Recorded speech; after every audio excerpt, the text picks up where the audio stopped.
sourcing goods and materials from 30 of the world's biggest economies.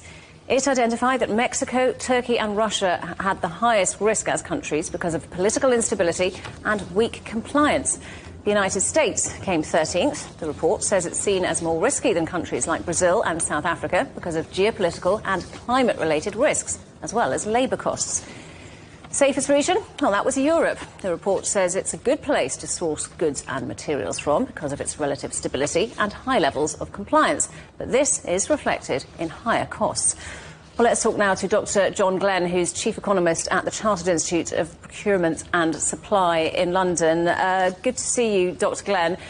So we, of course, have to talk about this escalating situation in the Middle East. What could that mean for global supply chains?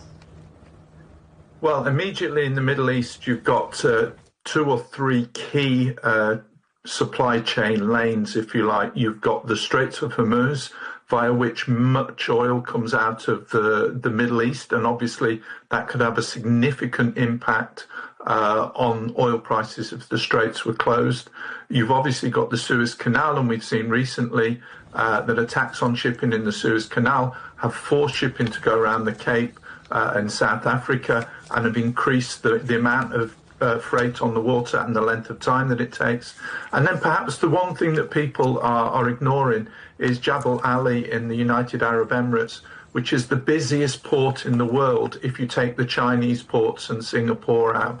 And obviously closing down Jebel Ali would have a massive effect on global trade. And there's also the potential blocking of the Straits of Hormuz, isn't there? What difference could that make?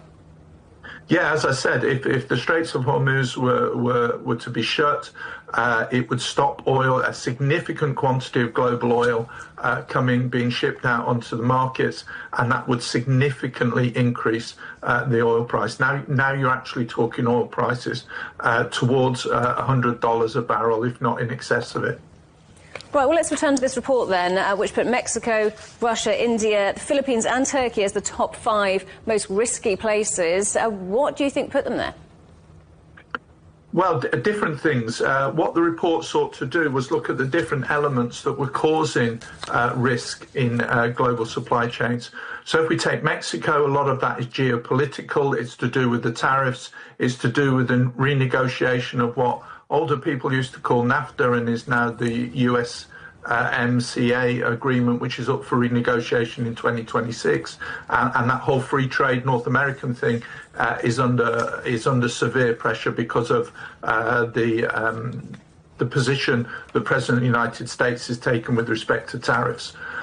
If you were to look at Russia, obviously the risk there is war. With Turkey and India, it's aligning themselves with Russia and the impact that has in terms of the geopolitics and who wishes to trade with them.